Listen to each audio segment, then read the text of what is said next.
Hello, everyone. This is Jarrod Alberich, the yard sale artist, welcoming you to a Longbox Crusade Elseworlds episode.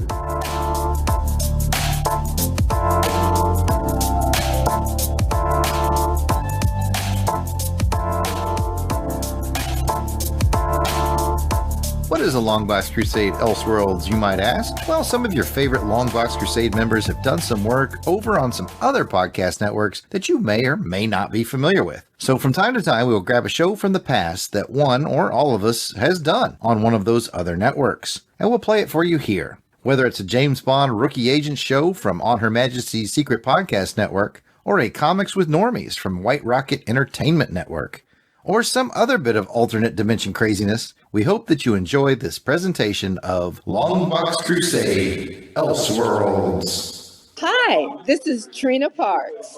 I'm Thumper from Diamonds Are Forever, and you are listening to On Her Majesty's Secret Podcast. This is Secret Podcast brought to you by our fine Patreon sponsors and White Rocket Entertainment. I'm your host for this program, Jarrod Alberich, the yard sale artist, a.k.a. Death Code.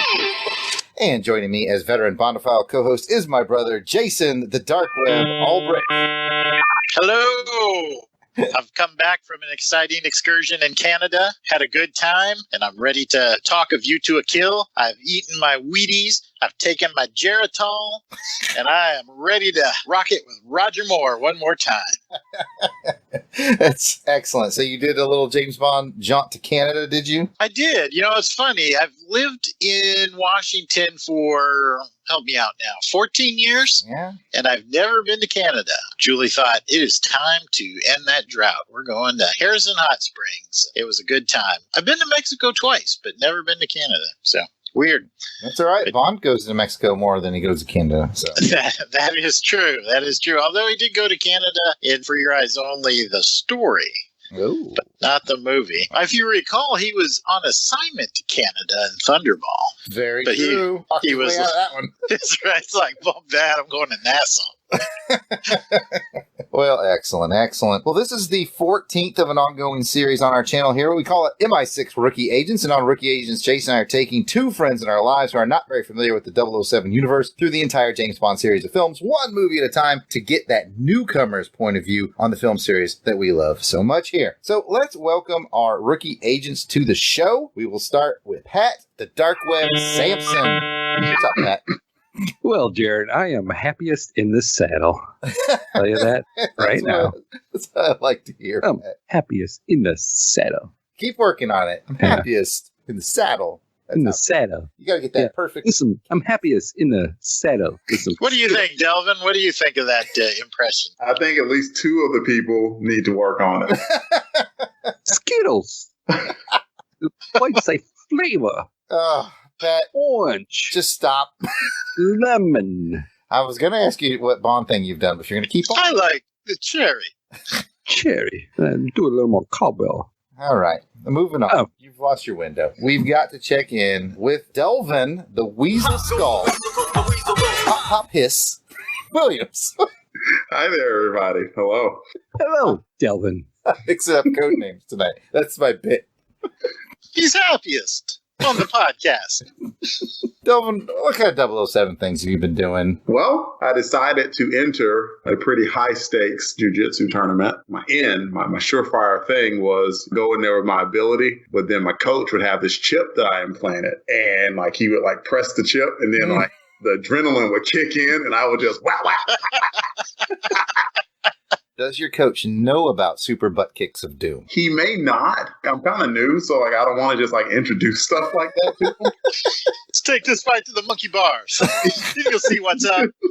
I don't just want to show him those deadly moves.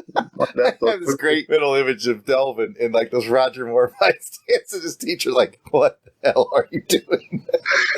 I can imagine like him having a half smirk. Get out. Just go. Pat, are you still doing walking, or do you want to chime in with Bond-like thing you've done since last recording? Well, the Bond thing I did since last recording, see what I did there earlier? I sneakily got you to sidetrack to something else. Tricked you. I tricked you, Jarrod. I tricked you. That was your Bond move? Yes. You're in timeout. You're in timeout. We'll let you know when you can talk to me. What? Wait a minute. But Jarrod, we skipped you. What was your most bonding thing? Well, thanks for asking. I haven't really done a whole heck of a lot. I've stayed pretty busy in some other endeavors, but I did find some time to go down to the shooting range, practice my pistol shooting. I would say I busted some caps, Delvin. Bust some caps. So good to Give the know. man a cigar. It's so good to know you can count on a guy with an obscure movie line at the drop of a hat. But yeah, I worked out a little marksmanship. I don't have a cool weapon like 007. I got a little 38 special. But yeah, that's it. Pop, pop. But no hiss. So, let me tell you guys something. We're planning on releasing this show monthly as a companion to the show that Van Allen Plexico and Alan Porter are doing. Basically, they're going through with that highbrow, deep dive, movie by movie, giving you the good stuff, giving you the insights, giving you the knowledge, and then we come along. Follow that with tomfoolery. Super highbrow. Super Hi, highbrow. James. Bad impressions. And a little bit of fun. But really, honestly, the hook of this show is these new guys. They haven't seen these movies before. They haven't seen them in a very, very long time. So it's a little bit fun to get that newcomer's point of view. But yes, here on Her Majesty's Secret Podcast, you'll get the Van and Allen show. You'll get this Rookie Agent show. We do interviews with some of the novel writers, comic creators, so on and so forth. We've got a lot to offer, and we like to think we're a lot of fun. But let's get started with today's film, A View to a Kill. But before we get our mission brief from Agent Jason, he's going to jump right into the action with no parachute. And this is apparently little Richard has joined him. Don't worry, Jason. I'll catch you. I'll catch you, Jason. I'll catch you. Let's get to the segment called What Makes You Say That? I'm now aiming precisely at your groin, so speak or forever hold your peace. In What Makes You Say That, I'll be giving Jason a line from today's film, A View to a Kill, and hopefully Jason will be able to dial that back in his mind and give me the line that came before it. That's right. A lot of people give you a line and give you the line that comes after it. You know, Jason's too good for that. He's a rewind in his brain kind of machine. Are you ready tonight, Jason? I can do it forward. I can do it in reverse, sideways, in Babylon tongues. I can do it however you want me to do it. Give me the line. All right. Got two of them tonight. I know this movie is not one of your stronger suits. It is not. I'm all bluster right now. I'm a little nervous. I'm not gonna lie. But I like the confidence. Okay, here's your first one. I'm an early riser myself. I know the scene. I gotta think back a minute. It's with Jenny Flex. Correct. I love an early morning ride. Nice. Had to work for that one. I feel almost bad about the second one. Okay. Because I feel like it's pretty easy. I just really wanted you to have this moment, and that's the only clue I'm giving you. Okay. The line is, a fellow sportsman. Is this when he's talking with Max Zorin at the party? He is talking with Max Zorin. They're not at the party. Oh, really? I thought that's when he said, what do you think about fly catching? I'll give you a little clue here. I feel like you chomp at the bit to say this line every time you think of this movie. Oh, I'm happiest in the saddle. There you go. God, I can't You made it too hard on yourself. That, boy, I was, man. You like hung that. You put it on a tee for me, and I swung and missed it. Hit myself in the nuts. All right. Well done, Jason. I'm still proud of you, no matter what the other agents might say about you. You can't. I struggled through it.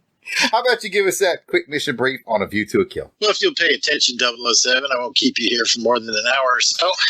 Oh, well done. This man has a secret ambition.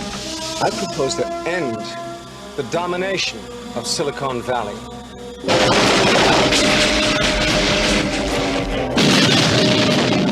Project Main Strike, A secret plan. for which each of you will pay me $100 million.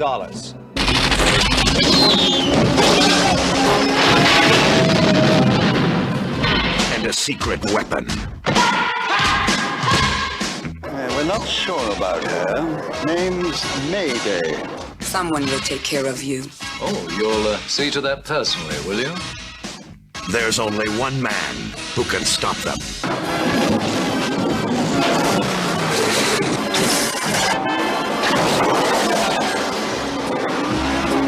The name is Bond. James Bond. And I'm Dick Tracy, and you're still under arrest. In the world of high adventure, the highest number is still 007.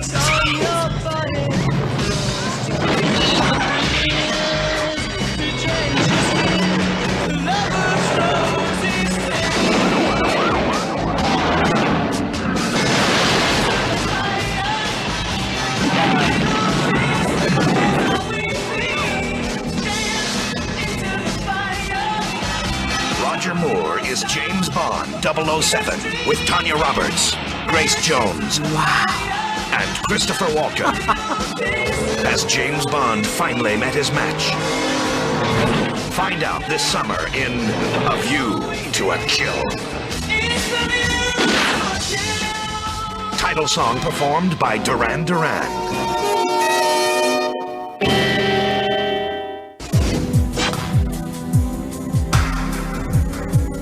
Pay attention, 007.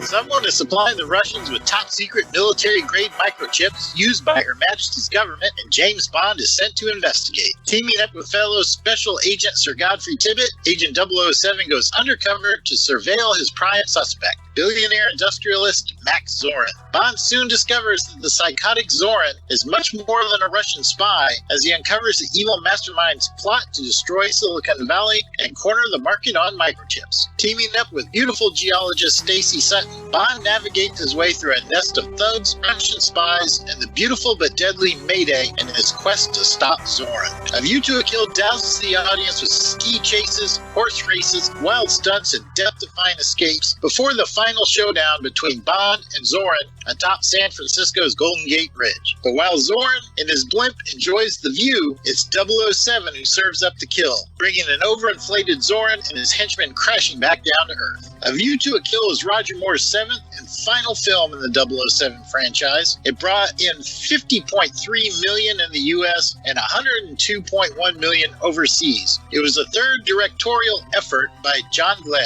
and starred Roger Moore as James Bond, Tanya Roberts as Stacy Sutton, Christopher Walken as Max Zorin, Grace Jones as Mayday, Patrick Mcnee as Sir Godfrey Tibbett, Lois Maxwell as Ms. Moneypenny, Desmond Llewellyn as Q, and Robert Brown as M. Back to you, Jarrod. Thank you for that, Agent Jason. And now let's find out what our rookie agents thought about this in a segment called Declassified. Do you expect me to talk? We're going to break this movie into a few pieces, get the insights of our rookie agents, and then Agent Jason is going to take them, after he gives his insights, into the scoring round. We're going to find out what they thought of this, and I think this one's going to be interesting. Don't you F with me, Delvin. You F with me. Delvin was, there was whispers of some controversial things he had to say about my favorite actor, so there's some very thin ice, I feel, here, but we'll find out. All right, we're going to break this review up into the following sections. We're going to do pre-title sequence, the song and the opening credits, and then, of course, Agent Jarrod's Choice, where I pick something I think is standout or interesting from this film and get the rookies' opinions on it, and then we'll just go with their overall opinions for the rest of the film. So, with that in mind, rookie agents, what did you think about the pre-title sequence? And we'll start with Delvin, DJ Cristados Williams. What? Long gone. So you can tell that the lead in Story Connected right off. For whatever reason, it just felt like it was going to be immediately connected to the story. And I think we had this discussion before. I like that. I like Story Connected, but it seems that most people like it when it's its own vignette, right? Like just standalone. Yeah, I mean, I like the standalones, but nothing wrong with a Story Connect, so no shame in that. As long as it's good. Yeah. I like it when it's good, whether it connects to the story or not. All right. There are a couple of clever things that Bond did, like to get on the snowmobile. That was really cool how he latched the whole ski thing and did all that. The ship that he wound up getting into, that was very cleverly done with the British flag, but it wound up looking like an iceberg overall. That was very cool too. And of course, but I think this was the only time that it happened in a movie, there was just weirdly a playing of California Girls. What? In a Roger Moore film? Right. Say it isn't so. Right. You got to do it, I guess, because, like, okay, he's kind of skied over water. California. All right, yeah, whatever. He did go to California in the movie. That's true. And there was a girl there. He was snowboarding. Yes, I do want to jump in on this and say that was snowboarding before snowboarding was cool. So that was pretty neat in 1985. But I wholeheartedly agree with Dolph. Growing up, Jason and I had this soundtrack on cassette, and it doesn't have California Girl on it. It's got the Duran Duran song and then the score of the film. John Barry did it. Okay. John Barry's the Bond score. And the score on this film is so flipping good. Every time they cut to the California Girl, I'm like, why? You have such a good score in this movie. Why did you get away from it? And the answer is it's a Roger Moore film. Same with the slide whistle. I felt the same as with the slide was. Yeah, it always has to happen. It has to ruin that. Like, what a badass moment, man. 1985, no one's really seen snowboarding before, and then like, well, East Coast girls are like, no, no. That's where you need. Yeah, yeah. Or, bum, bum, bum, bum, bum, bum, bum. Yeah. Anyway, sorry, wound me right up, Delvin. That's probably not going to be the last. Oh, you son of a- We can hear from Metronomus. All right, Pat, the dark web. Sampson, what's up? Well, when I saw the opening, I was like, oh, good. Another ski action scene. Is that sarcasm, Pat? Yes. Pat, if And you then- don't like, if you don't like no, your it's James not. Bond on skis, there's something wrong with you. And then, oh, look, Bond's down to one ski again. Oh, how awesome. The Beach Boys. I'm picking up your sarcasm, Pat. I'm not liking it. I'm not liking it. I don't like it. Is that an iceberg ship? Heck yeah, it is. That was cool. That ship was cool. That was cool. But what was even better was what was waiting for him. Yeah. Yeah, man. Yeah, that's Glass a of pretty cool wine inside. The inside of that ship was really cool. Double player. It wasn't like 008, come to pick him up. Oh, hey, man. We got 5 days. Yeah, we got 5 days. What do you want to do? I hope you have a pack of cards, dude. I see you got the caviar. I am famished. I've been waiting in the ship all day, man. Oh, man, this gives me gas. I'm sorry, Pat. Hijacked you again. Even though I felt like we saved you because you were saying a lot of negative things there. Well, but not negative. I'm just like, okay, here. But it was a good action scene all the way through. Okay. I enjoyed it. All right. Yeah, that scene with the submarine is where I was in Iceland when I drove out there to go see where that was. Yeah. Jason's been there. It's pretty dope. Okay, well, now it makes more sense now. He found the thought-out body. Just laying there. Well, let me ask you guys this. Speaking of dead agents, has all the agents died? You know, I don't think so. And, they get replaced. The number just goes to something else. But yeah. I don't think so. I don't think we've seen 1 or 2. Well, we saw 009 by it in Octopussy. Yeah. And, of course, 3 here. I can just think of 9 and 3 off the top of my head. I'm struggling with more than that either. I guess my memory's getting bad. I was just wondering. That was just something that when I was watching, I'm like, oh, this is 3. Maybe I should have been writing down how many. I feel like there's going to be a really bad end for 006, but I'm not sure. Okay. Jokes for Jason. All right, so now let's get the fresh take from the rookies on the theme song and the opening credits. Pat? Again, this is a song I'm sure everybody knows. You can know it by the title of the movie. You know who sings it. It's Duran Duran, A View to a Kill. It's a James Bond song, and I always relate that to it, but it's still got a really awesome beat, and I love it. And when he played it, I'm like, oh, man. It takes me back to the summer of hearing this song when it was out. It's just a great song, all in all. Still is a great song. It's still, yeah, you're true. It is still a great song. When I heard it play again, I was like, oh, man, this is awesome. Delvin? I mean, if we're honest, guys, I can't even pull it off. Oh, man, my whole set, I was like, it's no Moonraker. Speaking of the credits, the opening was definitely racy, and I like that, they were making the color red stand out. That was really cool. It got a little bit artsy, where Bond would shoot a gun, or anyone would shoot a gun, and it would be a laser. I see your fingers. Laser. So that was a little corny or cheesy, but the song itself, of course, is a classic. Not really much you can say about it other than I always like in the song, like if they're just rocking out and then they're just like, you know what, we're just going to put a pause in the song and then go back to rocking out again. Yeah. If they did that, who knows? Maybe that's how it's set up, or it fits perfectly in the song, and then like the guitar comes. That very good song. View to a Kill is a great song. Credit-wise, though, I think it was interesting with the blacklight kind of effect that they're doing there. When I watched this through, I noticed as far as the ladies go, it's a lot more shoulder up, and you don't see a lot of the lady form. I saw a couple dudes on skis in there too. Yep. Sometimes it's scary too, man. If you had your lights off, I know.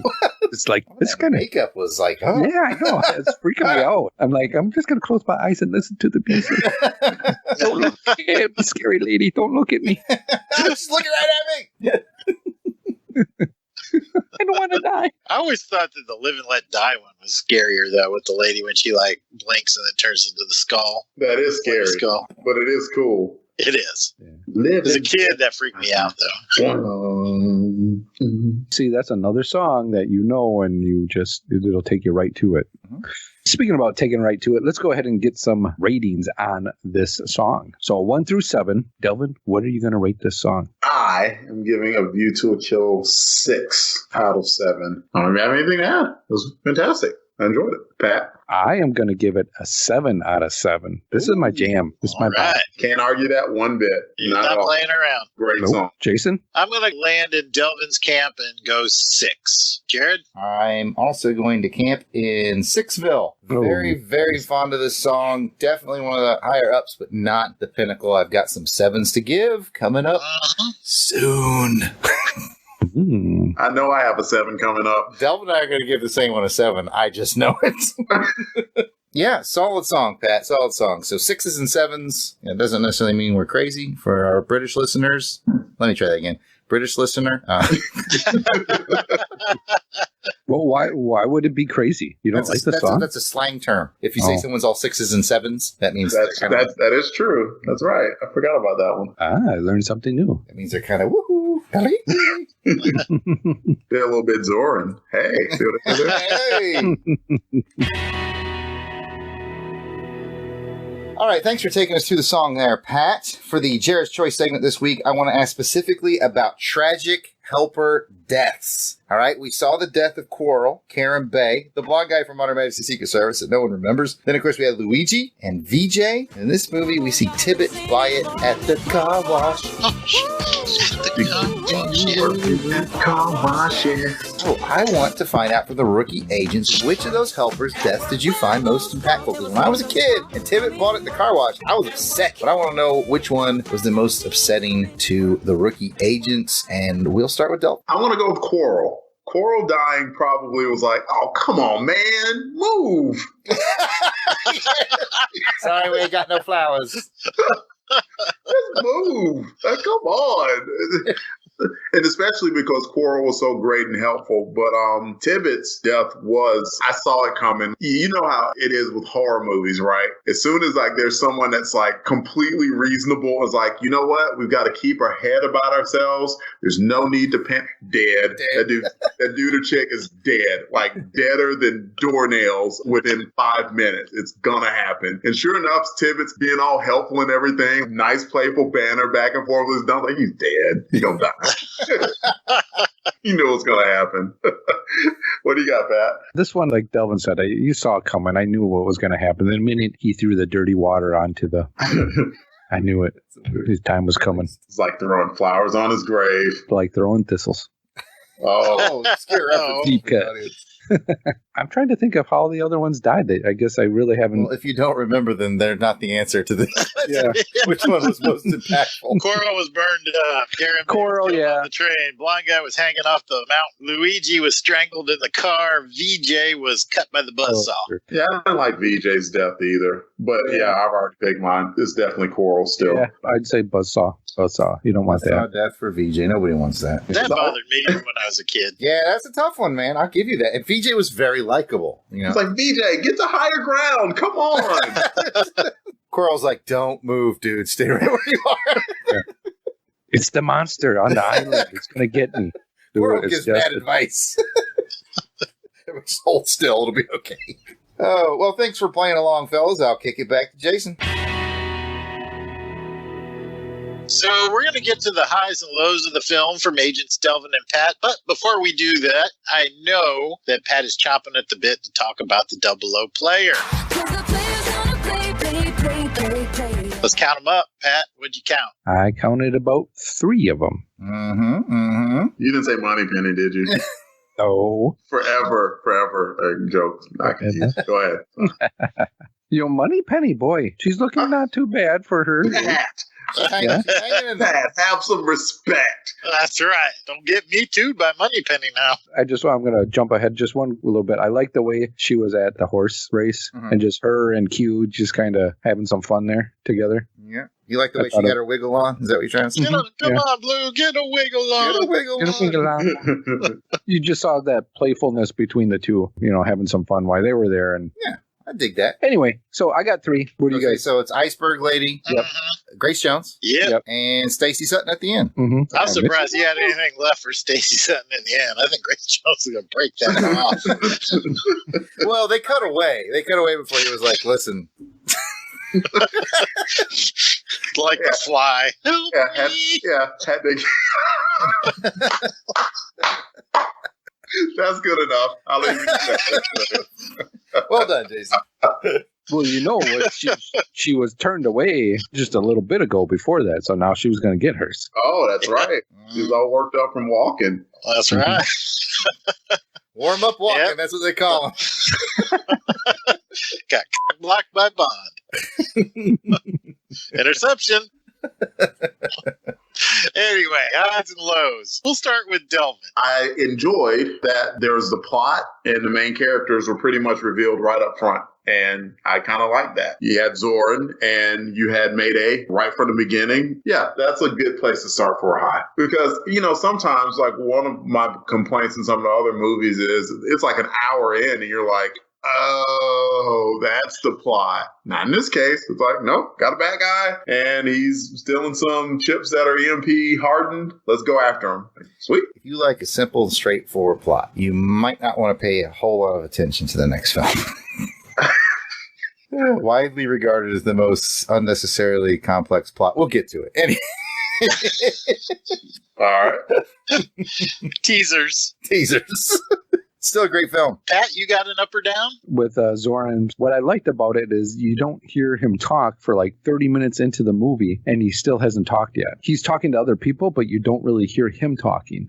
You just see him either directing or saying things, you don't get to hear his voice. I'm like waiting for that walk-in voice to, let me hear him talk. Let me hear him. Well, I can always do the impression for you.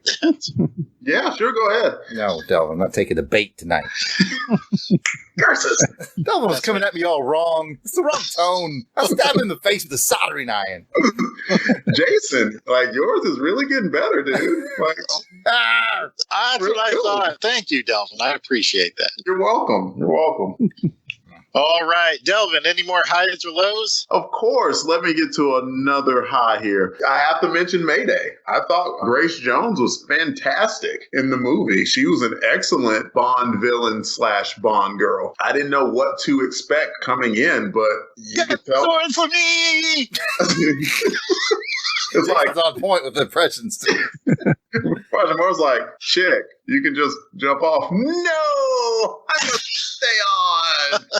You really don't have to. Yes, I do. For the plot point. All right. Boom.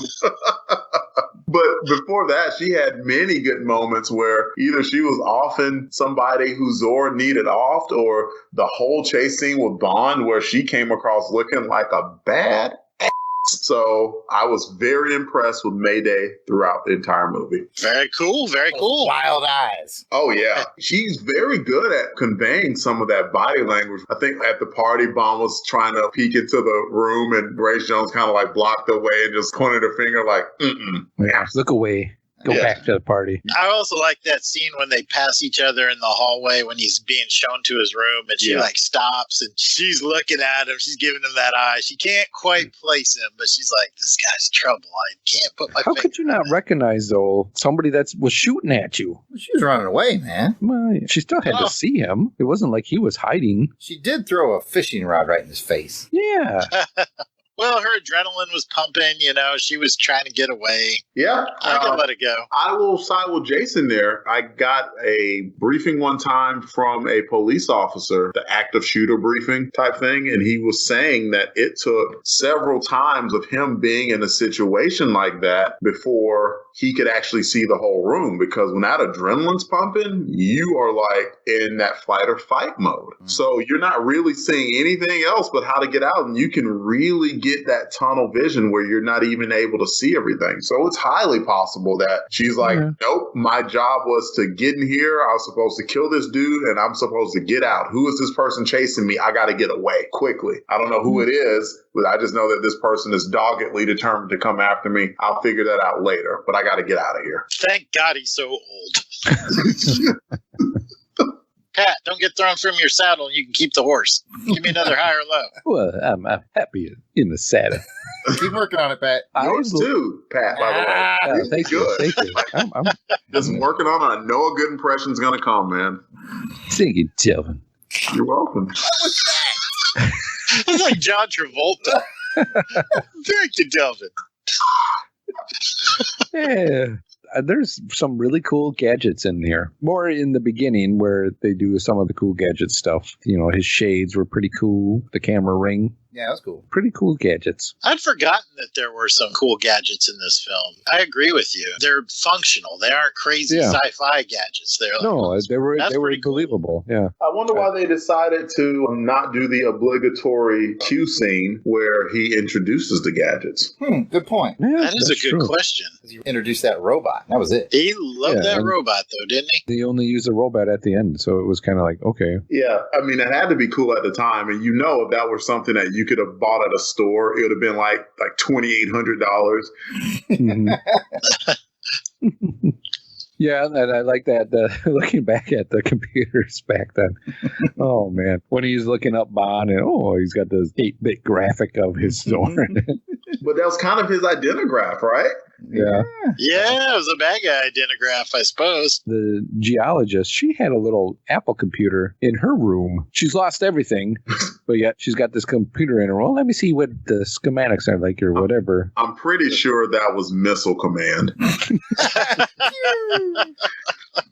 Oh, goodness. Delvin, yes, sir. Bring us home. Do you have anything else? Oh, dude, I have several, but let me get a question to you guys. I know that Christopher Walken is known for his improvisational skills. Was he improvising during this movie? That's a good question. I don't know the answer to that. I would suspect probably not much, just because John Glenn wasn't really well known for letting folks improv too much. Mm-hmm. But I don't know. Jarrod, do you have any insight? I don't have the insight. I just know that I once read an interview with Walken where he said that he would look at a script and his big thing was, where's the scene begin and where's the scene end? And then he just did what he wanted to make it go from point A to point B. So I got to think that some of that slipped in, but you're right. John Glenn was sort of a by the numbers cat. And I guess it would really boil down to like how much freedom Broccoli wanted to give him. Because, Broccoli was the shot caller. So, firmly, I don't know. That might be an Alan J. Porter question, but I suspect you're onto something, Jason. I think it's somewhere in the middle. Like, this is how the story has to go, but he probably still played a little bit. This is just guesswork, though. Didn't he tell Bond he was improvising? Improvisation is a sign of genius. Yes, exactly. I'll piggyback on that with two quick bads. One is about Christopher Walken. Uh-oh. Pat's turn. 45 minutes into the movie, and I was like, what is he bringing to the movie? I know. You're gonna have just like that? You're going to have to hold Jarrod back. One of these, I'm ticking off Jason. One of these, I'm ticking off Jarrod. I know. Since I said I was going to piggyback it at the beginning, again, this is about 45-minute point. I was like, Bond and Tibbets, they were going after a horse. And that kind of didn't seem like much of a reason to have a double O there. Especially like from the start when I saw the horse pulled away, I was kind of like, is it a microchip? Yeah, it is. Yeah, it's a microchip. And they're like, ooh, we don't know. What made the horse go so fast? And it was inferior strains. I'm like, microchip? They cheated? Come on. And then they're like, no steroids were found. I'm like, microchip? Come on. No? Okay, you got to see it for yourself. Okay, I guess you need evidence. But I don't know. It just seemed a little bit under the level of a double O to me. Yes? Well, he was more investigating how the microchip pipeline was getting out of control. And the horse race thing was kind of like the Goldfinger cheats at cards thing. It was like kind of getting an insight to the man behind it, the truly compelling character that Christopher Walken brought to the screen for those of us who pay attention. I like Christopher Walken as an actor, just not in this movie at all. That doesn't bode well because I feel, in my opinion, I'm jumping ahead here, but I feel like he's the best thing in this movie. See, I would have said Mayday was. I really enjoyed Grace Jones in the movie. I thought she was really good. No, there's nothing wrong with that. Between her and Stacy, two women in this movie were vital to the plot, vital to the story, and didn't need no man to come and save the day for them. They could save the day for themselves. And I'm like, that is awesome. I am 100% for that at all times. I mean, Stacy was an awesome geologist who knew her stuff, and they gave her lines that proved that she was a kick-butt geologist. And I'm like, heck yeah, this is great. I enjoyed that a lot. Interesting. Stacy doesn't get a lot of love in the Bond community. Why not? A lot of people say she's more of a Barbie doll in the film. Really? You know, and I think that's easy to do because of the way she looks, and her line delivery can be a little not as good as everybody else, but when it comes to her characteristics, you make a fair point. I'd give up everything and live in a tent before I give up. I do agree with you on Mayday, though. I thought Mayday was... Yeah, she was good. Maybe that's the thing between the two, because you had such a strong character in Mayday that Stacy doesn't get, you know. Yeah, that's a valid point. I will say, though, Delvin, if you're going to give Coral a bunch of shit about getting burned up by that tank, you've got to give Stacy at least as much for getting kidnapped by that blimp. Kidnapped at 3 miles an hour. Yeah. Move to your left or your right. Yeah. Step back. It wasn't even on her when it was yelling at her. It wasn't even there yet. It was like way up behind her. She was very tired from the whole mind thing. Let's go ahead and get Pat's final thoughts. Bundle it up. Good, bad, ugly. What did you think, Pat? With Zorn, I did think when watching him towards the end in the mine shaft and all that, I'm like, this guy, they said he was crazy. Then he just starts shooting everybody. I'm like, oh, this guy is crazy. He is crazy. I was like, man, this guy is just brutal. He just whatever. And he just takes everybody out. And then, well, what about Mayday? I don't care. That was a good scene to show how nutty he really was. He's like, all right, yep, you guys have outlived your usefulness to me. And laughed while he did it. Yeah, he was enjoying himself. For the Russians, the Russian guy, he's been in a lot of them, right? Yes, General Gogo. Okay, because I'm like, is this the same Russian guy? And then I was trying to think back of how many that he's actually been in. Do you know? General Gogo, we got it. I know Spy. I know Fear Eyes Only. This one. Jason, what else we got? He was also in Moonraker briefly. And it's the same guy, right? Yeah. He was in the same Octopussy. Yeah. The same actor was in From Russia with Love, but he played a different character. Okay. So I'm like, he pops up a lot. Walter Matthau. Is this the last we see of him? I was thinking about that too when you were talking about it. I was like, this might be the last time we see him. I've just found that interesting and kind of dawned on me that, oh, this is the same Russian guy, which is cool because, you know, it's being played out throughout all these different stories. You know, like a little glue that keeps it together, keeps you invested in the universe. He softened the tone a little bit for the Russians. Yes. All these films that took place during the Cold War, there was always some concern, particularly being in the UK and Europe, so close to the Soviet Union. Soviets were the natural enemy, but they didn't want to push things too far. And I think General Gogol was a good way for them to kind of lighten the tension a little bit. Yeah. A guy on that side that's not so bad. He's kind of a good dude. That's all I got. Well done, agents. And really quick, let's have our veteran co-host weigh in on this one. Jason, give us your thoughts. And you got any Bond bombs tucked away in your satchel? Well, my only thought is Roger Moore was really old. I would like to addendum on that real quick and just point out to our listening audience, and I got this factoid from the good people at JBR, but if you haven't listened to James Bond Radio, I will point out that Tom Cruise is currently older than Roger Moore when he filmed this movie. Well, yeah, I heard that too. That blew me away. But the difference is Roger Moore probably isn't sacrificing babies and eating them. I thought it was unicorn blood. Probably both. I don't know what he's doing, but it works.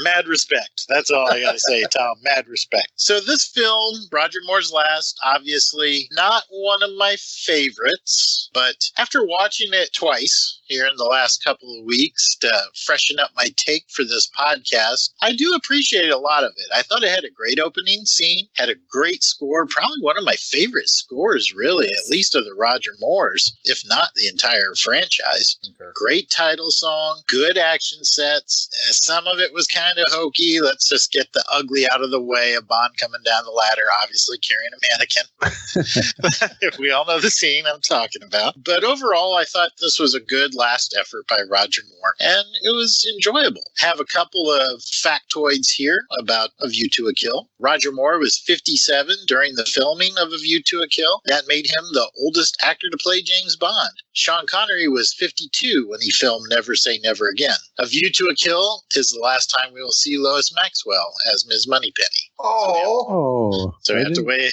goodbye to Ms. Moneypenny. Well, classy lady. She was, man. What a run. What a run. Yeah. Yeah, that's a phenomenal run. Give it a clap for Miss Maxwell. Yeah. She was awesome. Moneypenny's not going away, but the new actress will be taking over. Yeah. And that's amazing. She was in all of them, right? Up to this point? Just about? She was, yeah. Wow. Yeah. She makes just really short appearances, I thought. She makes the short appearances, but you know she's there.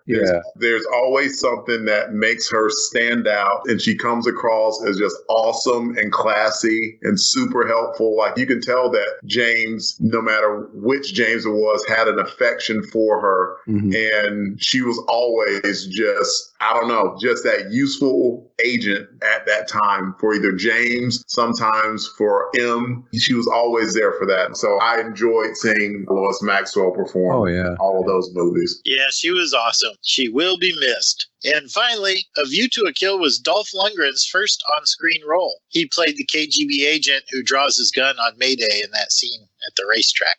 Oh, really? Yes. And do you know how he got that role? I do. Did he break somebody? No, he was there. He was on set with his girlfriend. Grace Jones, correct. They were dating.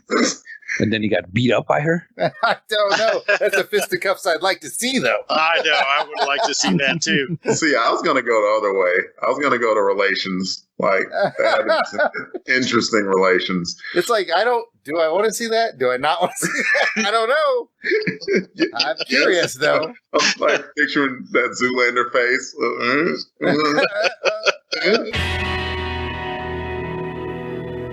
And with those 007 trivia nuggets safely tucked away, it's time to have our rookie agent score this film. Jason, take the lads through and let's find out how many martinis we're going to be drinking. I suspect we're all going to be able to drive home after this.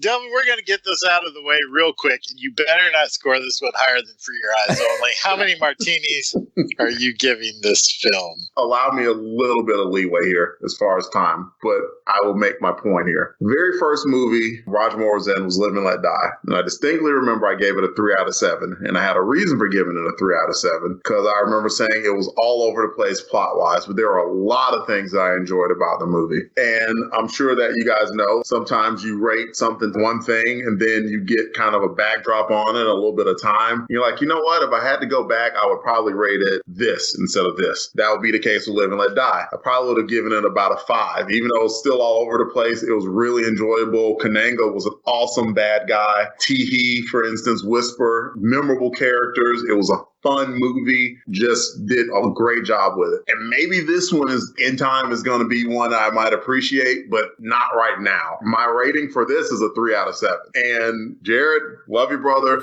I did not like Christopher Walken in this movie. I thought he was terrible. And for me, he didn't pass the monkey test. And I'll tell you guys what the monkey test is. Jarrod might remember me saying this before. I know the monkey test. Just know you're getting yourself in trouble right now. That's fine.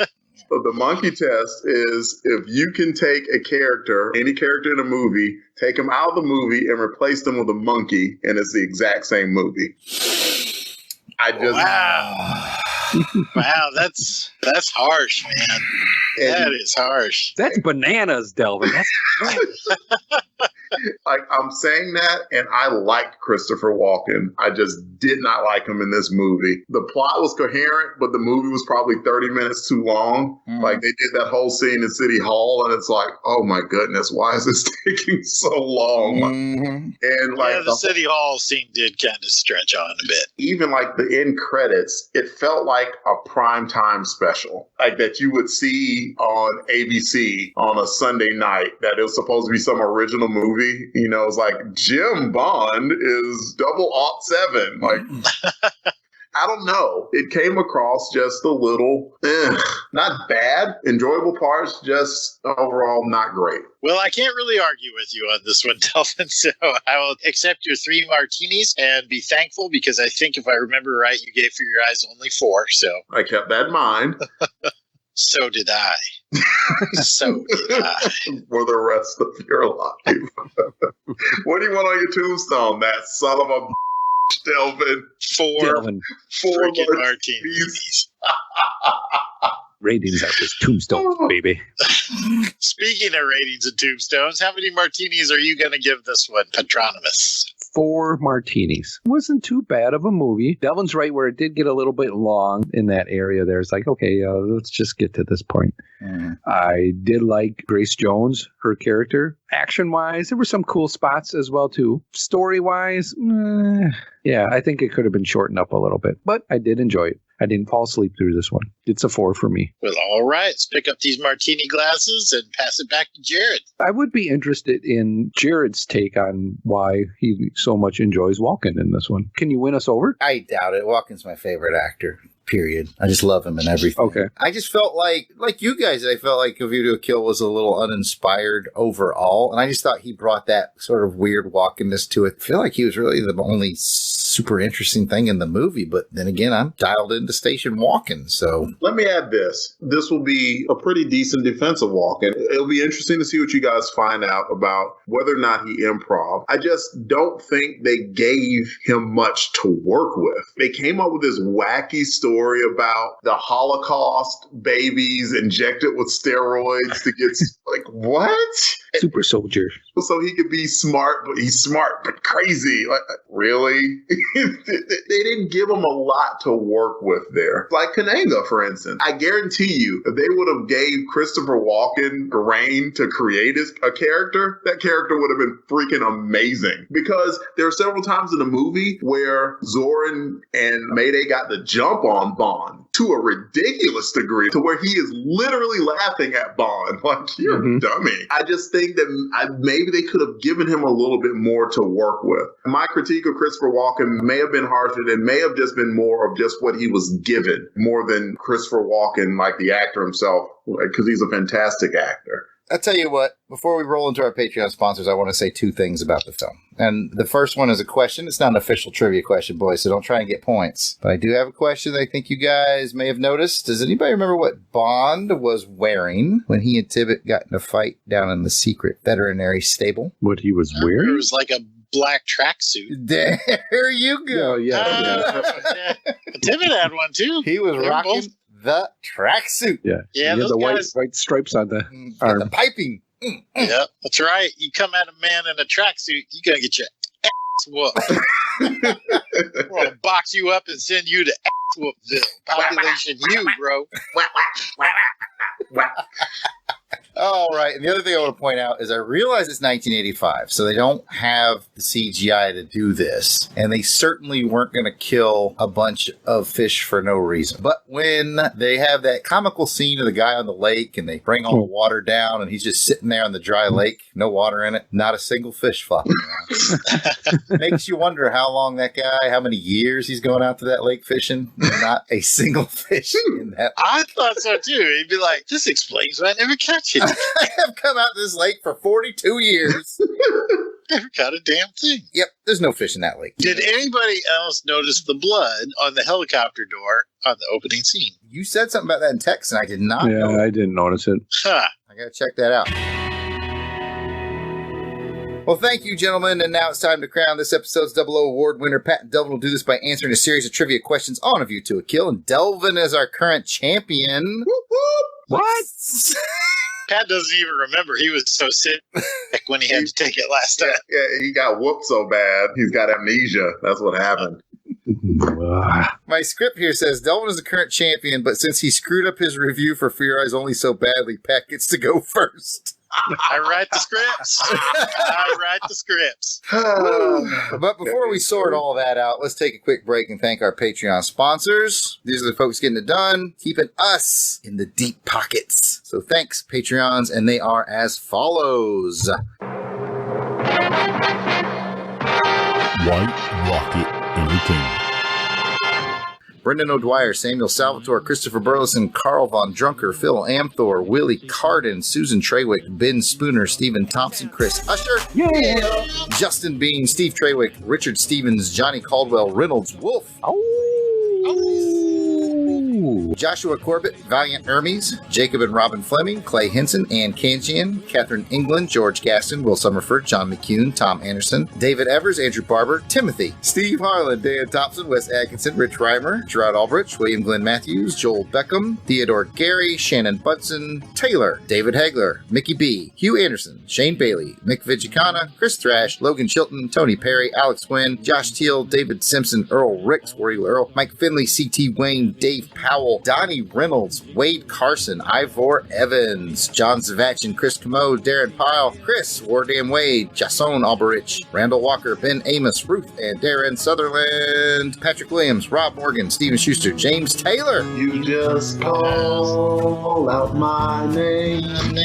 Spot on, boys. John Stubbs, Kenneth Brent Rains, Nicholas Craig. You ain't got to lie, Nicholas Craig. Russell Milling, Matthew Wagstaff, Joey Miller, Mark Squire, Spanky, Brent Rumble, J.W. Pepper Rice, Michael Morton, Lawrence Caden are one-time and anonymous donors, one of which is not anonymous, is Surfer Chickify. And if we miss anyone, we do apologize. We record these well in advance, so don't feel bad if you've joined recently, but if we've left you off, just give us an email, ohmspod@outlook.com. And if you'd like to help contribute to help us buy a new Fabergé egg, hey man, we can dream, can't we? You too can help sponsor the show over at patreon.com. Just search the keyword Plexico, Plexico. You can give as little as $1 a month to help keep Agent Jason's Acro jet topped off and ready to fly. And like those other folks whose names you just heard, you'll get a shout out on every episode of all White Rocket Entertainment shows, including this one. As a Patreon, you'll get bonus materials, behind the scenes information on all White Rocket endeavors, including our novels, comic books, and more. Back to you, Jason. Let's find out who this mission's Trivia 00 award winner is going to be, so he can lord it over the other guy until the next episode. Agent Jarrod and I have each prepared 3 questions for a total of 6. We'll take turns asking each of our contestants a question. You get it right, that's 1 point. You get it wrong, your opponent has an opportunity for a steal. Most points gets you the coveted 00 award, 2 tickets to Octopussy Circus, and all you can eat sheep's eyes. While supplies last, not available in all areas. Are those buffalo flavored sheep eyes? They could be. Lemon pepper. They could be. Lemon pepper. Honey garlic. Let's start the segment we like to call Agents Under Fire. Well, I understand 00s have a very short life expectancy.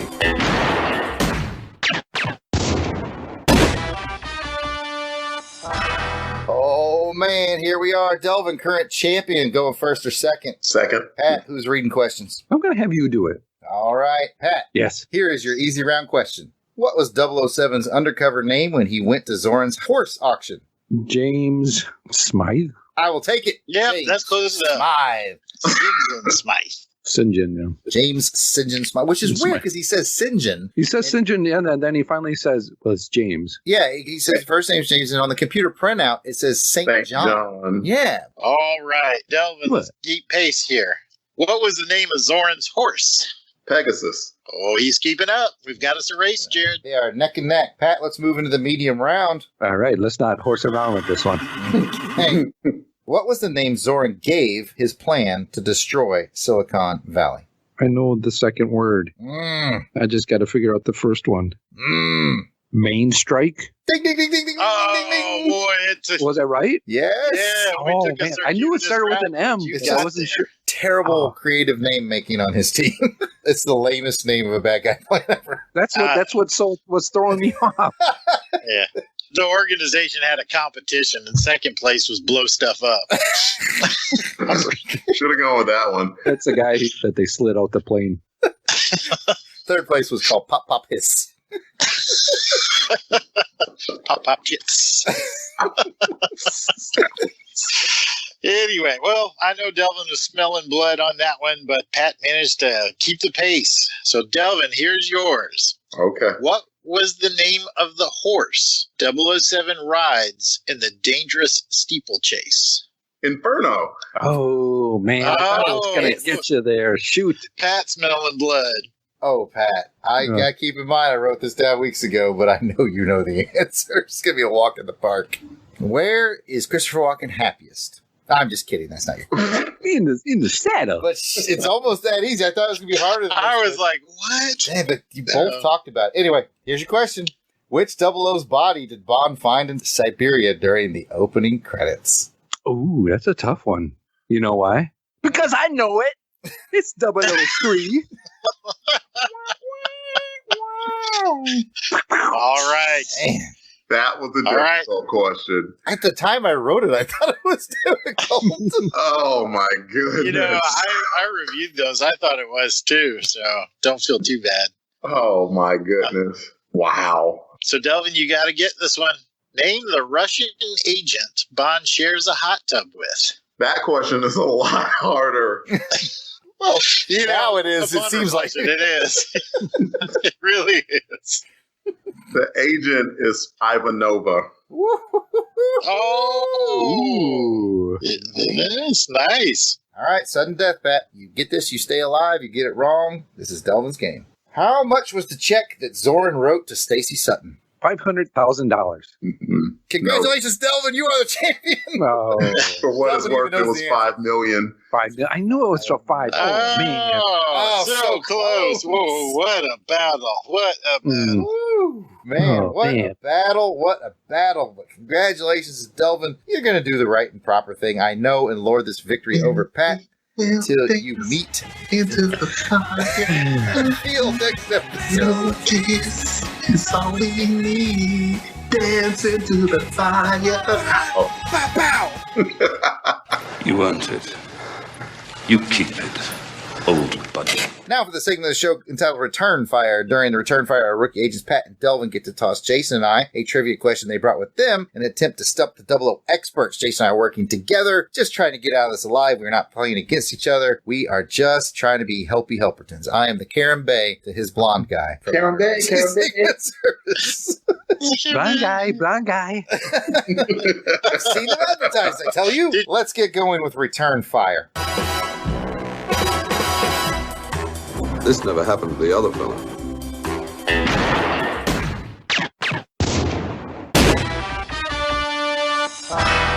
All right, boys, who's shooting first? I'll go first. Since I had no help from these guys, it's time to take you out.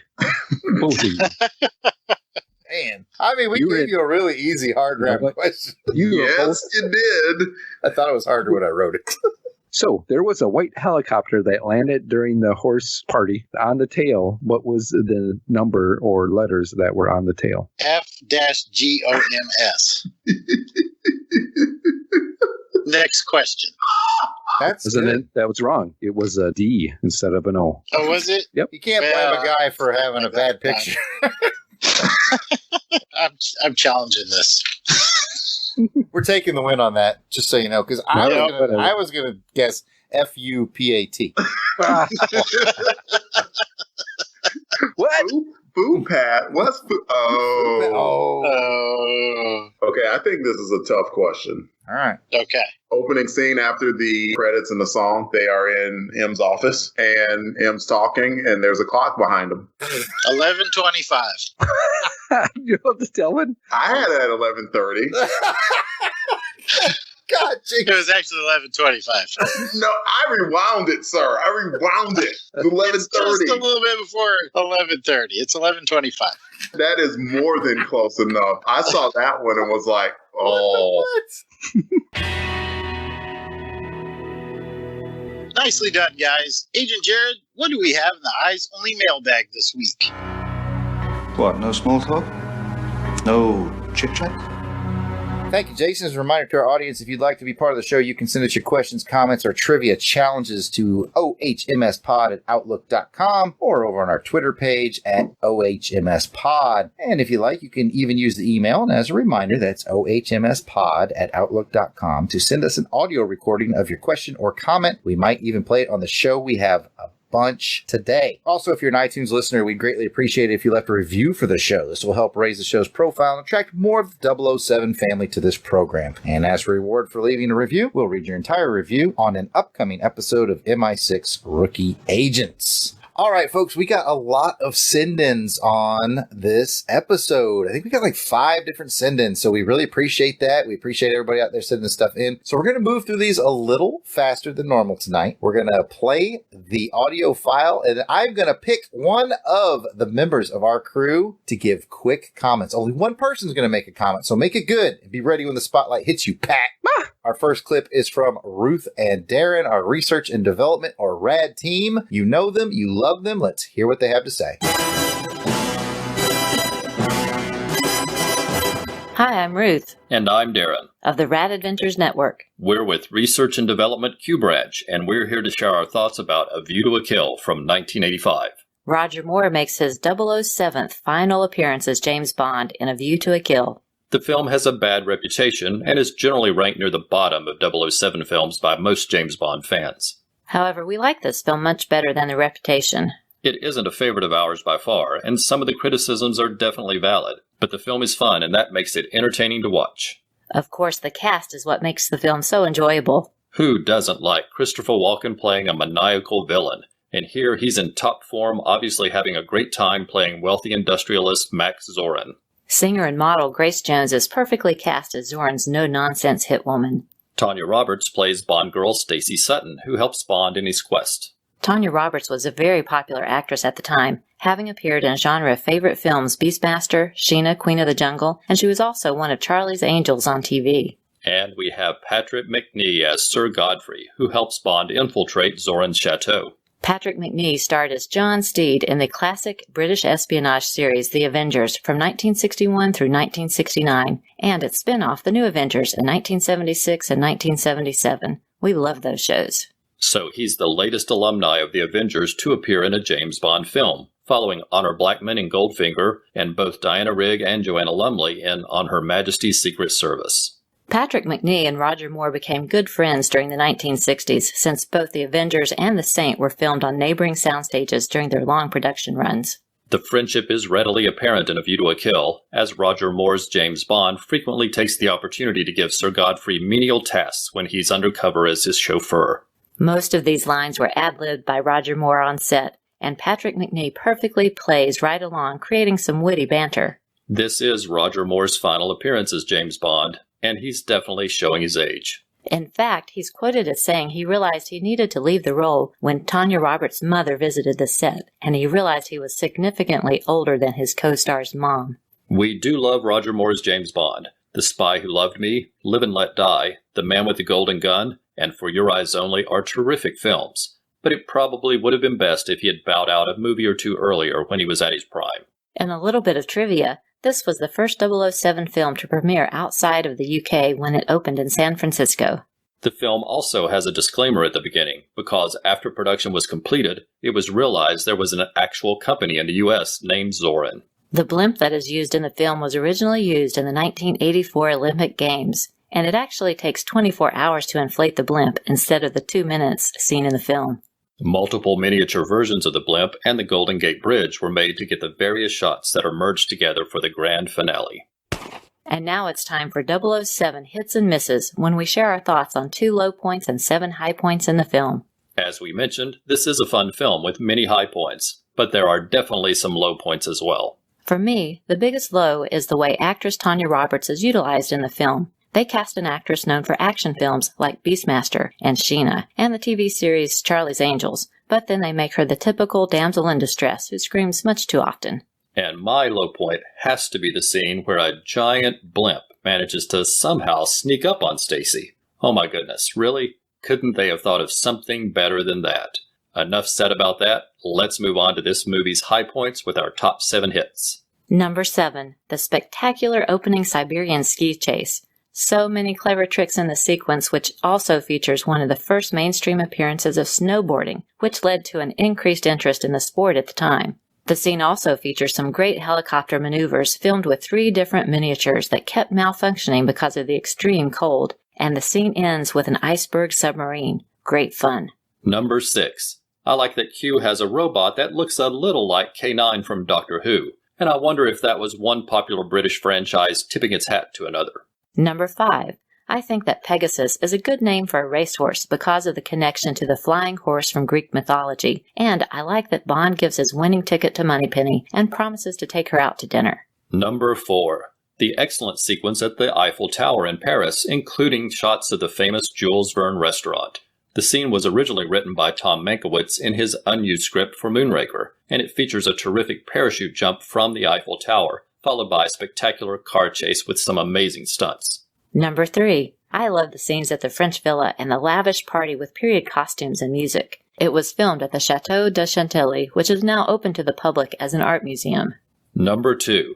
The fun theme by Duran Duran, which became the best-selling James Bond theme at that point in time. They were chosen to perform the song after a member of the group who was a 007 fan approached Cubby Broccoli at a party and drunkenly asked to do the song. And number 1 is the dazzling sequence on the Golden Gate Bridge at the end of the film.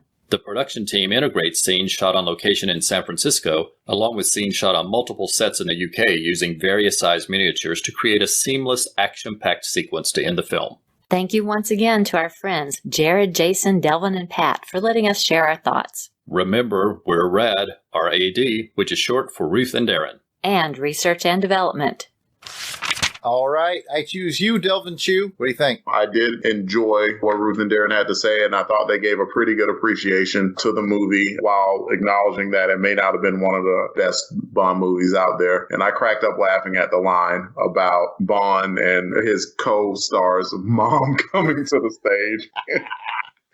And she was older than her. It was like, yeah, might be time to hang it up there. But yeah, good stuff. Thanks, Ruth and Darren. Indeed, thank you, Ruth and Darren. Next up, I think you guys know what time it is. Zooter man, Zooter man, Zooter man, Zooter man. Oh, let's go to our agent Z in the Netherlands. He always does good stuff. Let's see what he's got on A View to a Kill.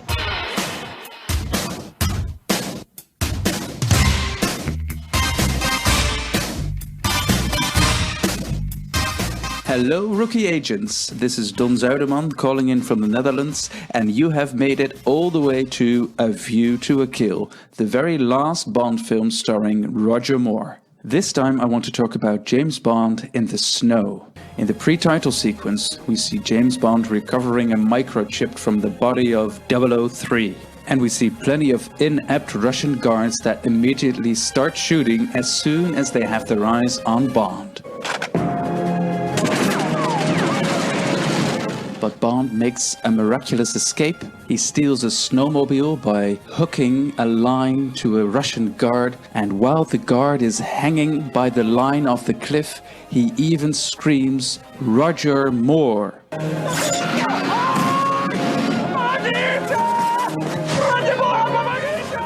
The scene is a tribute to the wonderful collaboration of director John Glenn and skiing legend Willy Bogner. Besides being an excellent skier, Willy Bogner also is a fashion designer, and Roger Moore wears Bogner ski wear, as do many other characters in the skiing scenes. For instance, when you see a close-up of James Bond's hands in gloves, you see a tiny B, which is the B for Bogner, not Bond. Well, besides A View to a Kill, John Glenn and Willy Bogner also collaborated on 3 other Bond films in the snow, which are on a Majesty's Secret Service, which has 2 excellent skiing scenes of The Spy Who Loved Me, that of course ends with the iconic parachute jump off the cliff. But James, I need you. So does England.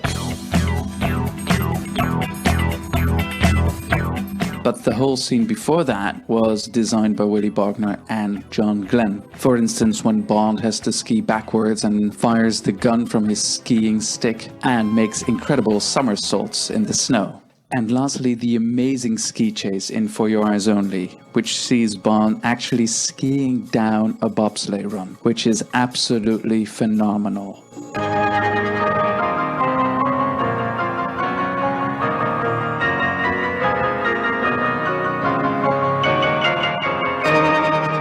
And I have to say, one factor highly contributes to the success of James Bond in the snow, and that is the fantastic music that you always have. Just think of Bond 77.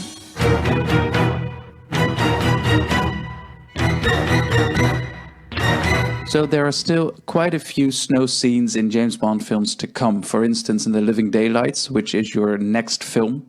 And also in The World Is Not Enough, Die Another Day, and the last one, Spectre. Some of those are quite funny, some are tense, but the general consensus amongst Bond fans is that Bond was never better in the snow than when Willy Bogner was involved. I'd like to know what your thoughts are on Bond in the snow. What do you like? What do you dislike? And also, what are your own experiences skiing, bobsleighing, stuff like that? I wish they all could be California. I wish they all could be California. Keep it up, guys. You're doing great. I love California Girls at the end. Yes. But I said we're going to have one response per audio clip. And this one, I think I got to give it to Jason. I know he can't resist this one. So, Jason, what do you got? I love Willy Bogner. I agree with our good friend Zarderman there. Willy Bogner brought such great action and dynamic stunts to the James Bond franchise. I can't really top his synopsis. All I can say is that obviously, without question, the best scene belongs to the best Bond movie, For Your Eyes Only. For Your Eyes Only stunt scheme was phenomenal, blows them all out of the water, and Delvin can say nothing because I have been chosen to respond to this comment. Thank you, Jarrod.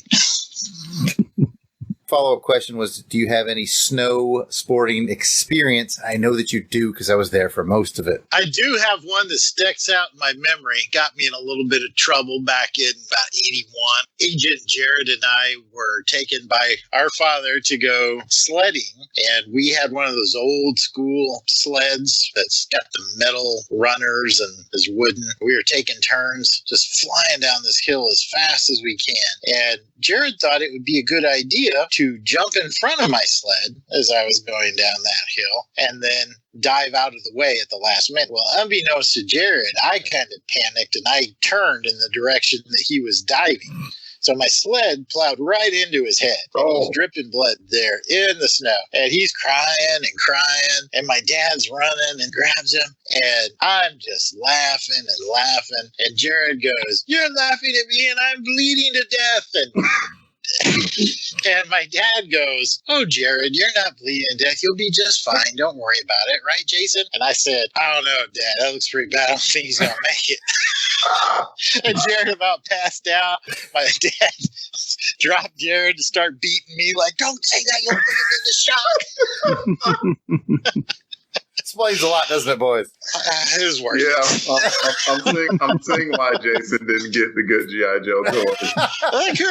That could be why I got Snow Job and he got the Sky Striker. Ironically, the Jarrod jumping out of the way thing, I thought I was being James Bond from For Your Eyes Only. Didn't pan out. All right, next up, Agent I. With this Agent I's watching you. Giving us that Fleming connection. This is Agent I with the Fleming connection for the movie A View to a Kill, which isn't very much. The title of the movie comes from the title of an Ian Fleming short story called From a View to a Kill, but nothing much is used from the story, just that it is set in France and involves Bond going undercover. Everything else is written just for the movie. The villain in the movie, Max Zorin, is similar to Hugo Drax from the novel Moonraker, as he is a wealthy, successful man who Bond finds to be cheating at a game or sport. With Drax, in the novel, it is the card game Contract Bridge. We've seen this with a couple of movie villains, including Goldfinger cheating at gin, Kamal Khan cheating at backgammon, and now Zorin cheating at horse racing. I find that Christopher Walken does an excellent job portraying Zorin as a true psychopath, who appears to be killing people simply for enjoyment, rather than for profit or some other plan to save humanity from itself, like some of the villains from previous movies. All told, there isn't much of Bond's literary origins to be found in A View to a Kill, but the Bond of the novels can be more easily seen in the upcoming films as we say goodbye to Roger Moore and hello to Timothy Dalton. So we'll talk more about that with the next two films. You can find me on Twitter at SeekOutWisdom. This is Agent I signing out. Pat, what do you got? Well, I always like what Agent I brings because I haven't read any novels of Bond at all either, so I'm kind of new into that. So it's interesting to get that kind of take on the novels and what was brought into the movies and what wasn't, or where they may have just gotten some ideas from. So definitely enjoyed hearing a little bit more, and it is piquing my interest to seek out some novels. Oh, he's at Seek Out Wisdom, not at Seek Out Novels. Oh, I thought it was at Seek Out Novels. But either way, that's good.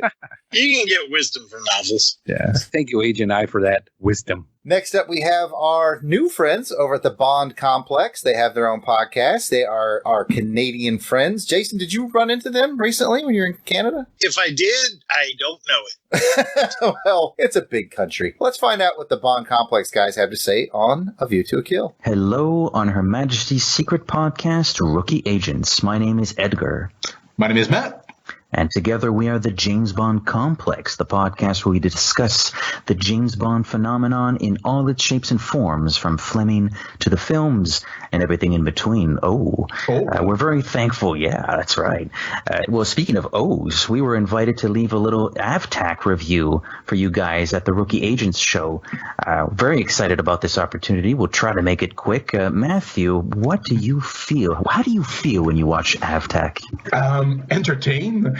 Amused, and not necessarily for all the good reason. This is one of those movies I love watching, but I'll be honest, I watch it mostly as, even though it has great moments as a great actor, it's a lot of a favorite of mine for bad movie nights.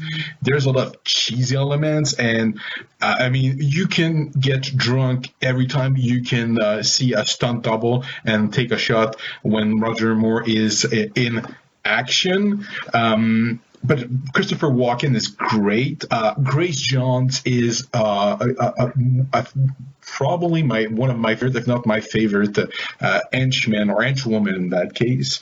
And the song is awesome, but there's elements like Stacey Sutton. I mean, the last 15 minutes of the movie is just her screaming James or oh James or variation on the same theme. But the sets are great. The locations are fantastic. I mean, the Golden Gate Bridge. I mean, I know it's a set, but I still get caught in the moment. So there's more positive than negative for me in this movie, even though I consider it a bad movie. It's entertaining. It's it's not a boring bad movie. As it's dynamic, it's fun, it's light. And there's great intentional comedy, and there's accidental comedy. Just for the stunt work and the doubles, it's amazing. So it's a perfect movie night for fans. Or non-fans. I mean, it's accessible because it's kind of a good bad movie. I don't know. That's how I feel. Interesting. Well, we've actually already seen this movie on the big screen, which was quite something. It really got an appreciation for, like you said, the sets and the locations. It's probably one of my favorite scores. I think this is among Barry's best work. I do like the title sequence. I think my issue with this film, and setting aside the obvious stuff about Roger Moore being too old, we don't need to get into that. Everybody gets into that. I feel the movie really runs out of steam once we land in San Francisco. It's a beautiful city, and they do use it pretty well, I'd say, like the Golden Gate Bridge climax, for instance. But I don't know, I really tune out in the second half whenever I watch this movie, which is weird because the first half in France is actually the part of the movie that has almost nothing to do with the plot. The San Francisco sequence has everything to do with the plot, but yet that's the one that I find a little bit boring. I agree, Christopher Walken's pretty awesome. I'm a big Grace Jones fan as well. Or Mayday, I should say. Grace Jones / Mayday, almost the same thing, basically. Yeah. And yeah, so it's very uneven for me. I don't outright dislike it, but it's too uneven for me for this to rank very highly. So that's our mini review of A View to a Kill. Of course, if any of the Rookie Agents listeners want to discover the James Bond complex, by all means, feel free. It's a free country, my friends, where you can find us on Twitter at The Bond Complex. We have a Facebook page, The James Bond Complex, an Instagram account. That's also The James Bond Complex, and Google Play. If you can Google that, I encourage you to do so. And, of course, there's iTunes. And give us a glowing 5-star Golden Gun review, that is. Thanks a lot, guys. Merci beaucoup. À la prochaine! Well, boys, I'm going to take this one. So, yeah, Edgar and Matt, I believe, out of Canada, Bond Complex, good dudes. They brought up a lot of the same things. We are pretty in lockstep on this. I'm big on that score. We mentioned that already. I'm big on walking. We mentioned that already. They talked about how the movie kind of gets flat once they get to San Francisco, and I can't disagree. I feel like every time Bond goes to the United States, it's just not as exotic, I guess, because I live here. So I feel the same way. It's a little more mundane than when he's in someplace else. I don't know what it is about that. I agree with you on that. Yeah. They're driving through city streets, and I'm like, seen it before. And just like these guys, I saw this one on the big screen as well. As I revealed last episode, Octopussy was the first one I saw on the big screen. And go ahead and tell you, I've seen every single one since then on the big screen, with the exception of The Living Daylights. It's a sad and tragic story, but we'll get to it. But anyway, great job, guys. And merci beaucoup to you as well. You had that accent just perfect. Thank you. Merci beaucoup. Merci beaucoup. I'm down here in Alabama. Merci beaucoup, y'all. Okay, we have one more send-in. I told you there's a bunch this time. We have Jeff and Rick from Jeff and Rick Present. They do a pretty fun little show called Unpacking the Power of the Power Pack. That's fun to say. And this one I think is pretty fun. I believe it was Rick who did kind of a surprise interview on Jeff about what he thinks of A View to a Kill. You know what? It speaks for itself. I'll just play it. Good evening, agents. This is Rick from the Junior Mission Control Center, also known as Jeff and Rick Presents. I'm just dropping in our report from the film that you viewed this evening, A View to a Kill. During a recent recording session, I surprised my fellow agent, Jeff, with a quick pop quiz on what he remembers of this seminal Roger Moore film. Please listen to the results. Pop quiz. Tell me about James Bond View to a Kill right now. Duran Duran did the music for it. What else do you remember about it? There was a Zeppelin. Yeah? And I can't remember what the bad guy's name, but he had to do things according to schedule. Because it was Christopher Walken as the bad guy with not Bridget Jones. Keep going. Somebody Jones. Somebody Jones. I think it starts with a B. Grace. Grace totally starts with a B. That was a Timothy Dalton one, wasn't it? Nope. No. Oh, no, it was a Roger Moore. Yeah. Did you see it in the theater, or? Yeah, I couldn't even tell you. I definitely know that I saw it on VHS at home. One of your favorites or not? Oh, no. Okay. No. Thank you very much. Moving back on. Okay. So, as you can see, our agent still has some work to do in order for him to get his own status. Really enjoyed the work that you gentlemen do. I'm glad that we could provide some resources to your ongoing efforts to train these agents, and hope to hear more from you. Signing out.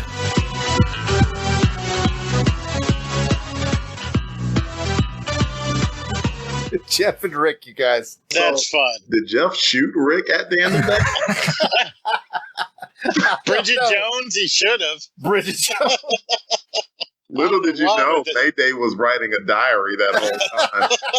That's why I was made to just keep stopping to put entries into her diary. Dear diary, I think Zoran might be crazy. I think they should do a whole spin-off show where he just surprise attacks Jeff with, what do you remember from this film? And instead of Rookie Agents, just call it Rusty Agents. I like it. He'll play 6 Rusty Agents. I don't know. Zeppelin, Walken, Bridget Jones. Happy Larry. Oh, thanks for sending, guys. That was entertaining. I look forward to more. Dear diary, I just slept with a British agent. He had the oldest I've ever seen. When Roger was laying in that bed, I'm like, ooh. No thanks, Grandpa. Here's some milk. It smells like Geritol in here. Why don't you just go to sleep? It's 7:30. Matlock's off. I miss Matlock. Son of a... Why, Mayday, where have you been? You did say you'd take care of me. Oh my goodness. That is it for our audio file send-ins. If you want to be part of the fun, you can send those to ohmspod@outlook.com. We get enough of those, we're just going to have to do a little spin-off show. And look in our mailbag, we just have one email that I was a little remiss on. Gentlemen, we received an email from Cosa Nostra 25 back when we did Moonraker. And wow. Yeah, unfortunately, our email account filed it in the junk email. So that's By the coconuts? Oh, down by the coconuts on Scaramanga's junk. I'll give this a quick read. Cosa Nostra 25 says, great job, agents, with the podcast. I enjoy listening to everyone's unique interpretation of Bond. Growing up in the 80s, Moore was my first introduction to Bond, but sometimes the campiness was a little much. I prefer sneaky Bond, Delvin, in the Cold War setting with the British lion versus the Russian bear. It's why I prefer the plots of The Spy Who Loved Me, For Your Eyes Only, Octopussy over Moonraker. I think Star Wars set a high bar for Bond to meet by going into space. I was surprised that in Moonraker's podcast there wasn't much discussion around how Drax replaced Chang after he was dispatched by Bond. Apparently, there's an evil henchman headhunter service that mega villains have access to because Drax is having a phone conversation with someone and he utters the classic line, oh, well, if he's available. The next scene has Jaws walking through the airport. I guess after Stromberg's business went under, Jaws was forced to take temp and contract jobs. Let me know if you have the number for the Henchman Headhunter service. I have a few loose ends I need cleaned up before I start building my secret hideout. Looking forward to your For Your Eyes Only and best wishes for 2019. Thanks for writing in, Cosa Nostra. I'm sorry that we just dug that out a little late. I hope you got around to listening to this episode and didn't give up on us because we found it. And that is an excellent point. Who is Drax calling? Who is this Henchman temp placement service? Maybe it was Spectre and they just couldn't mention it. Oh, yeah, that's probably it. Like somewhere there's an elderly lady just whacking guys in the stomach with brass knuckles just all day long, prepping them. But again, apologies for getting to that late, Cosa Nostra, but thanks for being part of our family here on the show. Well, that will bring us to a close on this episode of MI6 Rookie Agents. Thanks for listening. If you've enjoyed this crew and you want to hear more from them, but in the realm of comic books, check out the Longbox Crusade. Pat, where can that be found? Well, Jason, I'm glad you asked. You can find the Longbox Crusade at www.longboxcrusade.com, or you can find us on the Twitter, Facebook, and Instagram at Longbox Crusade. Don't forget to check out our YouTube channel at Longbox Crusade as well, too. Back to you. Well, thanks to the fellows for taking on yet another dangerous mission, and thanks to listeners who tune in. If you'd like to leave a question or a comment on this or any of our other episodes, feel free to contact the show on Twitter at OHMSPod or email us at ohmspod@outlook.com. We even find the ones that end up on Scaramanga's junk folder. Or you can contact any of us directly on Facebook or Twitter. My contact info is at Yard Sale Artist. That's Facebook, Twitter, Instagram. Jason, where can they find you? You can find me at Weasel Skull on Twitter or Jason Alberich on Facebook or Instagram. What about you, Pat? You can find me on the Twitter at Christatos01. What about you, Delvin? You can find me at DEE_RAY1977. We hope to hear from you soon. The next episode of MI6 Rookie Agents will feature the Living Daylights. And remember, on Her Majesty's Secret Podcast, we'll return.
Thank you, Miss Moneypenny. That's all.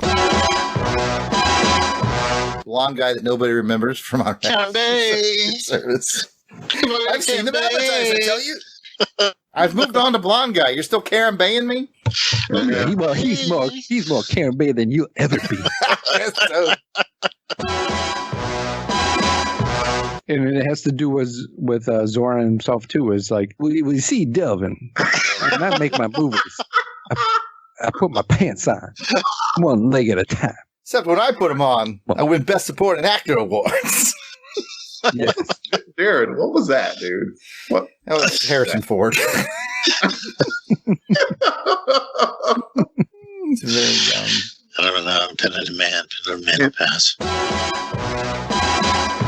Hang on, I gotta mute for a second. Delvin, piece of I'm back. I'm sorry. All right, hang on, I gotta mute again. Note to self: cancel pipe bomb to Delvin's house. Okay, I'm back. One of which is not known as One of which is remix.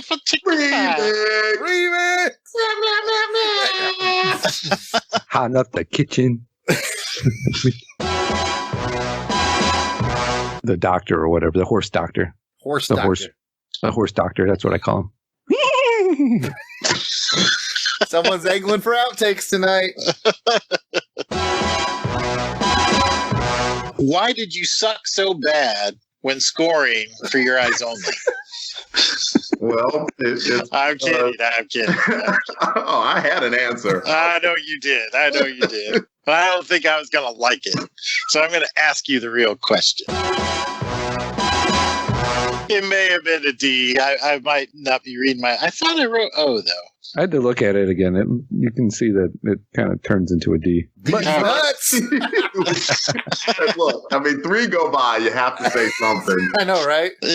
I was being a good rookie agent. Oh, you miss did? you. Yeah. Okay. I miss you too. Here we go. I miss you so much I follow you today.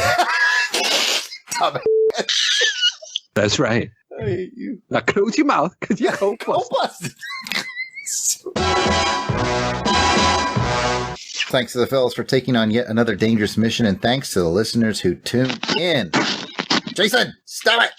Oh, shit, I thought I was muted. Outtakes! Unless there's a Felix Leiter update.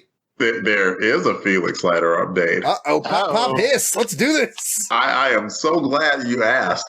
Felix Leiter is tasked with taking down the leaders and bosses in America who have infiltrated, and they have taken over the largest office building in the United States. So Felix Leiter is in the upcoming spectacular movie, Pentalabia. I don't get it. You say Pentalabia? Is this I did. Somebody needs to explain this to me. I'm lost too. It was like Octopussy. Pentalabia? Like a pentagon?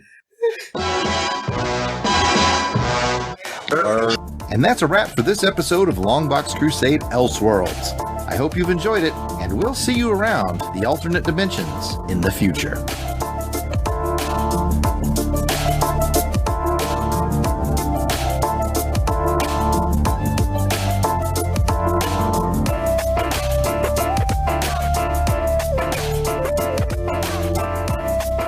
The music themes for this show are done by musical genius Joe November. Please check out his SoundCloud at Josephline99. That's Josephline99. You will not regret it.